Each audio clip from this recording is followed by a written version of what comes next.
Hello, ഇന്ന് ഞാനിവിടെ കുറച്ച് മുട്ടത്തോടായി വന്നിരിക്കുകയാണ്. അപ്പോൾ അതെങ്ങനെ നമുക്ക് ഉപയോഗപ്പെടുത്താമെന്ന് നോക്കാം.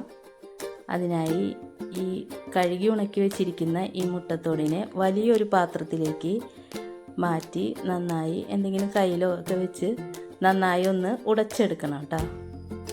ഉടച്ചെടുത്തതിന് ശേഷം ഇത്ര അളവിലാണ് നമുക്ക് ഇവിടെ കിട്ടിയിരിക്കുന്നത്. അപ്പോൾ ഈ മുട്ടത്തോട് നേരിട്ട് നമുക്ക് ജാറിലേക്ക് മാറ്റാൻ സാധിക്കില്ല. അതുകൊണ്ട് ഇങ്ങനെ ചെയ്യുന്നത്, അത് നന്നായി ഒന്ന് ഉടച്ചെടുത്തതിന് ശേഷം നമുക്ക് മിക്സിയുടെ ജാറിലേക്ക് മാറ്റി നന്നായി ഒന്ന് പൊടിച്ചെടുക്കണം. അപ്പോൾ നന്നായി ഇവിടെ പൊടിച്ചെടുക്കുന്നുണ്ട്. നന്നായി ഒരു ഫൈൻ പൊടിയായി പൊടിച്ചെടുത്തിട്ടുണ്ട്. ആ പൊടിയാണ് നമുക്കിവിടെ ഇന്ന് വളമായി ഉപയോഗിക്കാൻ പോകുന്നത് കേട്ടോ.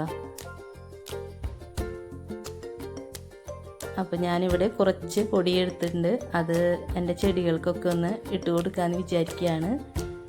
ഒരു 2 ടേബിൾ സ്പൂൺ വെച്ചിട്ട് ഓരോ ചെടിക്കും ഇട്ട് കൊടുക്കുക.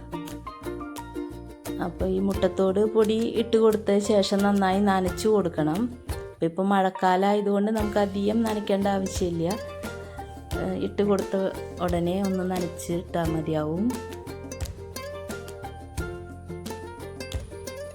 അതിന് കൂടെ ഞാനിവിടെ പുളിപ്പിച്ച കഞ്ഞിവെള്ളം കൂടി കുറച്ച് ഒഴിച്ചു കൊടുക്കുന്നുണ്ട്.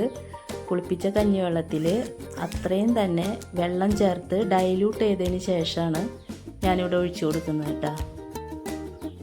അതും നല്ലൊരു വളമായിട്ട് മാറ്റാം നമുക്ക്. കഞ്ഞിവെള്ളം തലേ ദിവസത്തെ കഞ്ഞിവെള്ളം കളക്ട് ചെയ്ത് വെച്ചാൽ നല്ലൊരു വളമാണ് അതും. അപ്പോൾ ഈ മുട്ടത്തോടിൻ്റെ കൂടെ അത് ഒഴിക്കുകയാണെങ്കിൽ കൂടുതൽ എഫക്റ്റ് കിട്ടും. പിന്നെ ഈ മുട്ടത്തോട് പൊടി ഇടുമ്പോൾ നമുക്ക് കീടങ്ങൾ വന്ന് ചെടികളെ ആക്രമിക്കാണ്ടിരിക്കാനും നല്ലതാണ് കേട്ടോ. നിങ്ങളൊക്കെ ഒന്ന് ഇത് ട്രൈ ചെയ്ത് നോക്കുക. Thank you.